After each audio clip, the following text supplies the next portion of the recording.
കുറച്ചൊരു 7 കിഴങ്ങ് മുറിക്കാനുണ്ടായി ഇവിടെ തോട്ടത്തിൽ. ഇവിടെ എല്ലാം മുറിച്ച് പീസ് ആക്കി എല്ലാം. ഇപ്പുറത്തെ വീട്ടിൽ അപ്പുറം തെങ്ങ് മുറിക്കാനുണ്ടായി, ഇപ്പുറം കിഴങ്ങ് മുറിക്കാനുണ്ടായിനി തോട്ടത്തിൽ. അതെല്ലാം മുറിച്ചിട്ട് ഞങ്ങൾ അപ്പുറം ഉണ്ടായിന്, അതെല്ലാം മുറിച്ചിട്ട് ഒരു 7 കിഴങ്ങ് മുറിച്ച് പൊടിയാക്കി ഗൈസ്.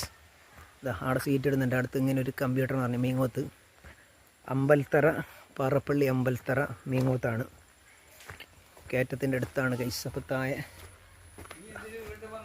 ഇതെല്ലാം പൊടിയാക്കിയിട്ടുണ്ട് ഗൈസ്. അവിടെ ഒരു നല്ല വെള്ളമുണ്ട്, അവിടെ കെട്ടിയിട്ടുണ്ട് ഗൈസ്. ഏട്ടി വെള്ളവും കൊണ്ട് പോവുകയാണ് ഗൈസ്. ഏട്ടി വെള്ളമെല്ലാം മറിച്ച് ഗൈസ്. മീത്ത് സീറ്റ് ഇടുന്നുണ്ട്. അപ്പോൾ ഈ തെങ്ങിന് കമ്പി കെട്ടണം ഗൈസ്. നേരെ അങ്ങോട്ട് കൊടുക്കണം ഗൈസ്, ആപ്പിലായിനേക്ക്. അപ്പം നാളെ തുടങ്ങാം ഇൻഷാ അല്ലാഹ്. ഇന്ന് വെള്ളിയാഴ്ച. അപ്പം നാളെ ശനിയാഴ്ച എടുക്കണം. നോക്കാം ഇൻഷാ അല്ലാഹ് വീഡിയോ കിട്ടിയാൽ. ഓക്കെ, അപ്പം അടുത്ത ബ്ലോഗുമായി കാണാം. താഴെ ഉണ്ടായിനി, താഴെല്ലാം മുറിച്ചിട്ടായി ഗൈസ്.